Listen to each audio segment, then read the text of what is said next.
Welcome to part 5 of Treasure Island. The Last of the Blind Man.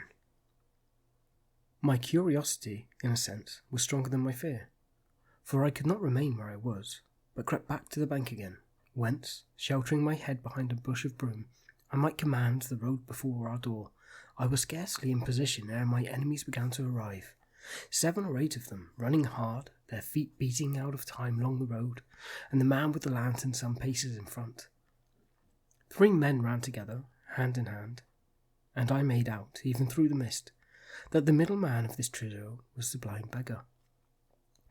The next moment his voice showed me that I was right. "Down with the door!" he cried.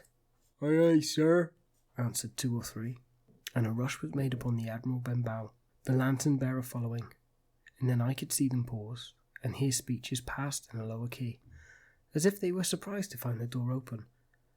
But the pause was brief, for the blind man again issued his commands. His voice sounded louder and higher, as if he was afire with eagerness and rage. In, he shouted, and cursed them for their delay.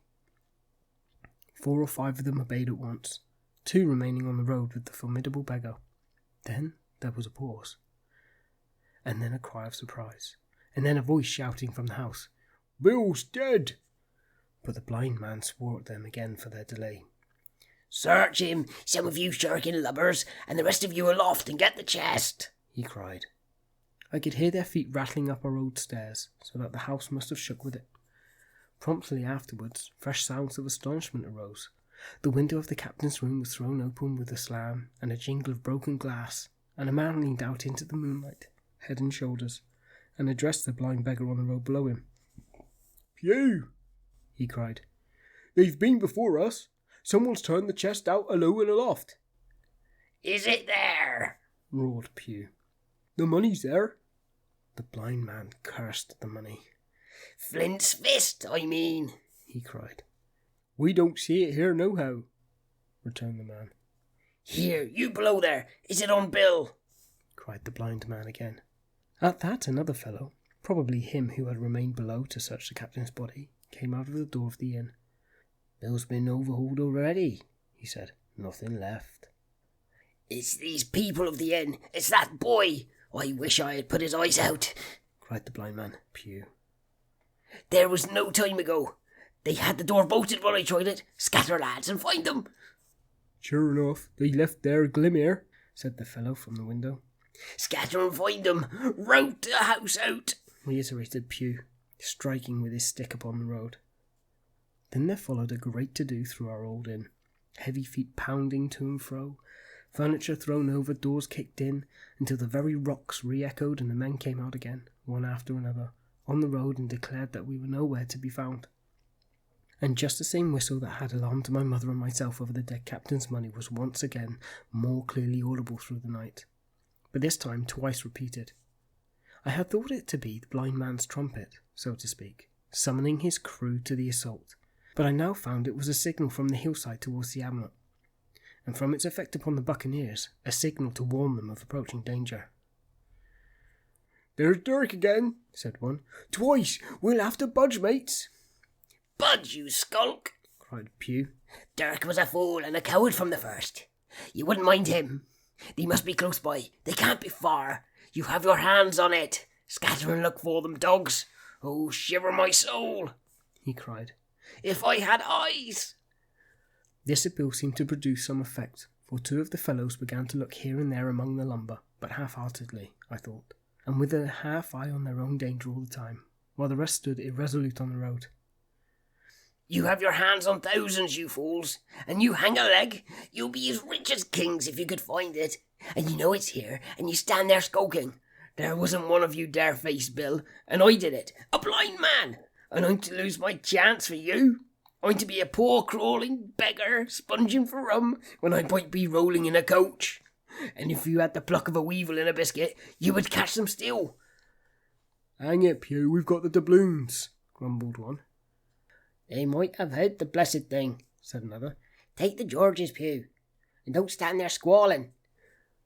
Squalling was the word for it.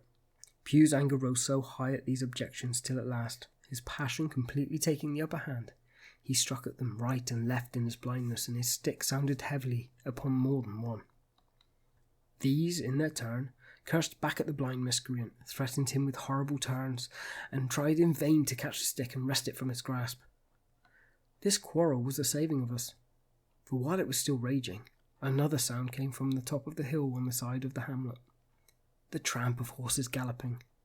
Almost at the same time a pistol shot, flash and report came from the hedge side, and that was plainly the last signal of danger, for the buccaneers turned at once and ran, separating in every direction, one seaward along the cove, one slant across the hill, and so on, and so that in half a minute not a sign of them remained but Pew.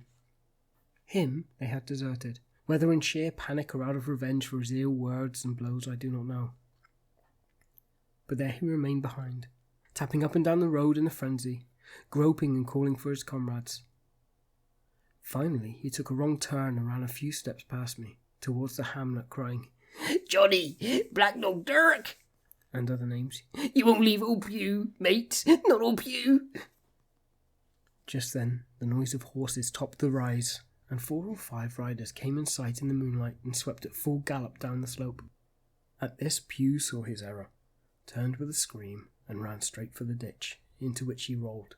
But he was on his feet again in a second, and made another dash, now utterly bewildered, right under the nearest of the coming horses. The rider tried to save him, but in vain. Down went Pew with a cry that rang high into the night, and the 4 hoofs trampled and spurned him and passed by. He fell on his side, then gently collapsed upon his face, and moved no more. I leaped to my feet and hailed the riders. They were pulling up, at any rate, horrified at the accident, and I soon saw what they were.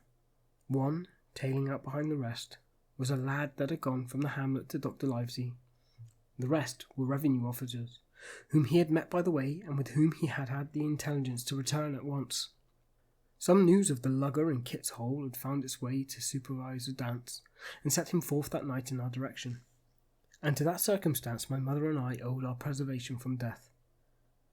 Pew was dead, stone dead. As for my mother, when we had carried her up to the hamlet, a little cold water and salts, and that soon brought her back again, and she was none the worse for her terror, though she still continued to deplore the balance of the money. In the meantime the supervisor rode on, as fast as he could to Kit's Hole, but his men had to dismount and grope down the dingle, leading and sometimes supporting their horses, and in continual fear of ambushes.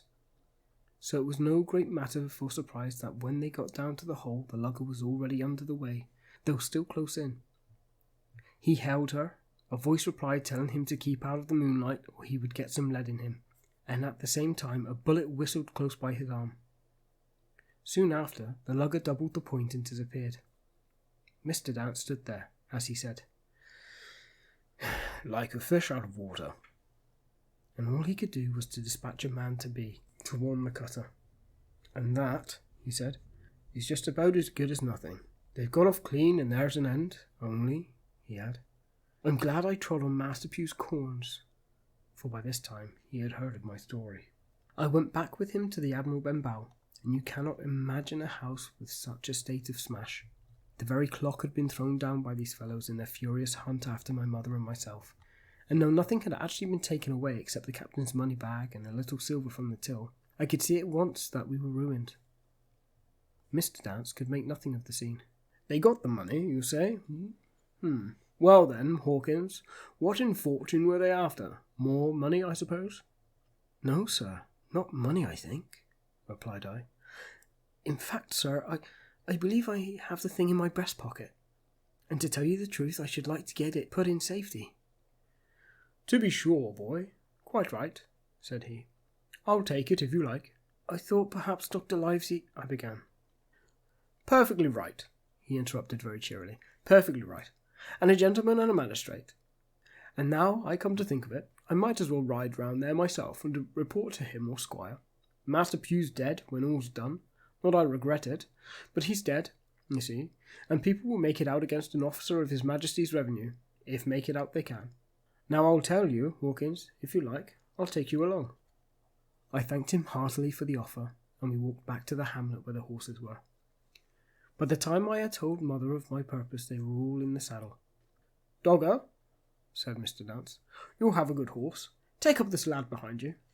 As soon as I was mounted, holding on to Dogger's belt, the supervisor gave the word, and the party struck out at a bouncing trot on the road to Dr. Livesey's house.